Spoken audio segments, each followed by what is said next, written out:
Hey y'all, welcome to the channel. Today we're checking out most hardcore soldiers, Gurkhas. When you think of the world's best soldiers, maybe you think of American Navy SEALs using cutting-edge tech, or Russian Spetsnaz fighting bears in hand-to-hand combat, or British SAS parachuting behind enemy lines while sipping a nice piping hot cup of Earl Grey tea. But Without the you'd tea. be dead wrong, because the best soldiers in the world are without a doubt Nepal's Gurkhas. Nepal is a small country situated along the Himalayan mountains and striding the borders of India and Chinese-occupied Tibet. In the 19th century, the Kingdom of Gurkha, present-day Nepal, was busy trying to expand into Tibet and areas of India. The British, who badly wanted access to lucrative trade opportunities in Tibet, petitioned the King of Gurkha repeatedly for trade access, but was refused each time. As the tensions grew, border disputes between Gurkha and British-held Indian territories eventually culminated in all-out war.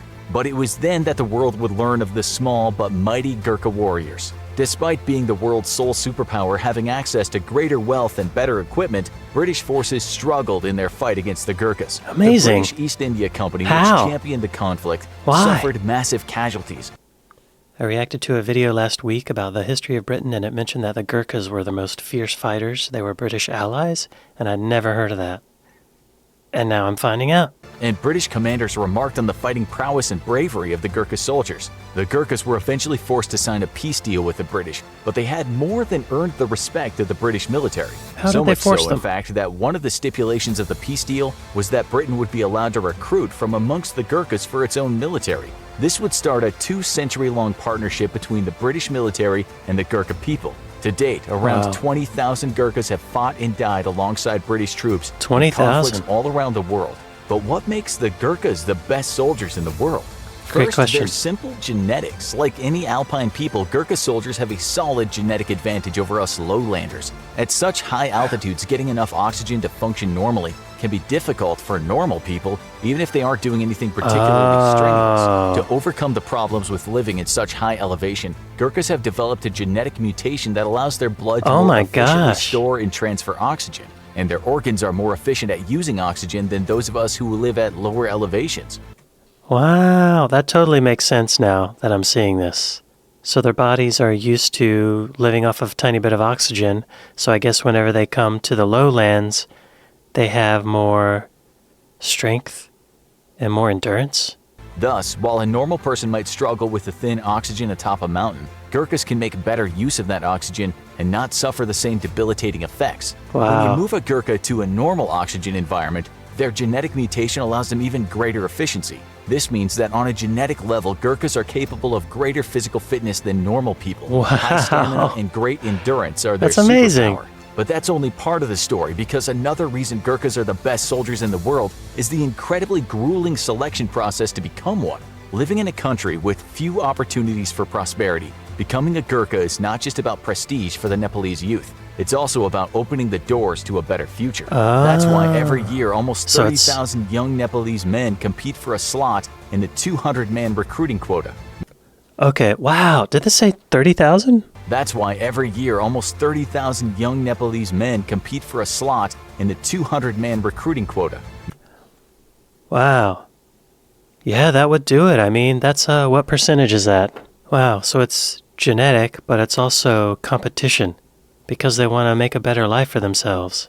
The selection process is designed to weed out all but the smartest and toughest of applicants, and it's considered the most brutal in the world. Applicants must run up the Himalayan hills with a wicker basket full of rocks on their back for an hour, and they must be able to do 75 bench jumps in 1 minute and 70 sit-ups in 2 minutes. And that's just to get in.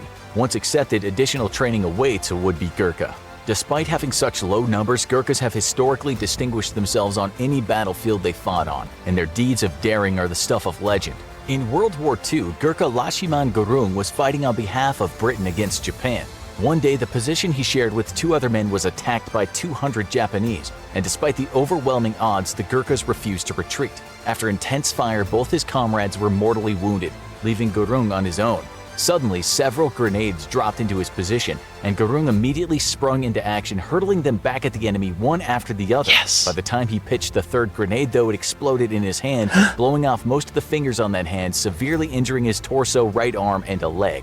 God, however, had seen fit to give Gurung a spare arm. As the Japanese charged his position, sure that Gurung must be dead by now, They were met by steady and accurate rifle fire as Gurung was using his left hand to fire his rifle. Realizing that Gurung was basically indestructible, He lost a hand and kept firing his gun with the other hand. I think I would have played dead or something.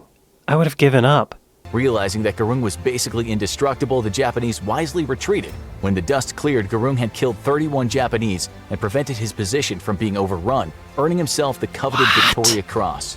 The Japanese, however, weren't the only Axis power to face the wrath of the Gurkhas, and on the battlefields of Europe, the Germans would get their own taste. After a particularly brutal battle, a battalion of Gurkhas commanded by Colonel Peter Jones found itself low on ammunition and pinned down by the enemy machine gun positions. Jones and the Gurkhas decided that despite having many wounded and being low on ammo, the Germans really needed to lose this war badly. And in a scene straight out of Braveheart, the Gurkhas charged at the enemy machine gun positions with rifles and their kukri blades. The fighting turned into brutal hand-to-hand combat, with the Gurkhas destroying the enemy positions. Even off the battlefield, though, Gurkhas are still a force to be reckoned with. In 2011, a retired Gurkha was riding a train in India when a gang of robbers boarded the train.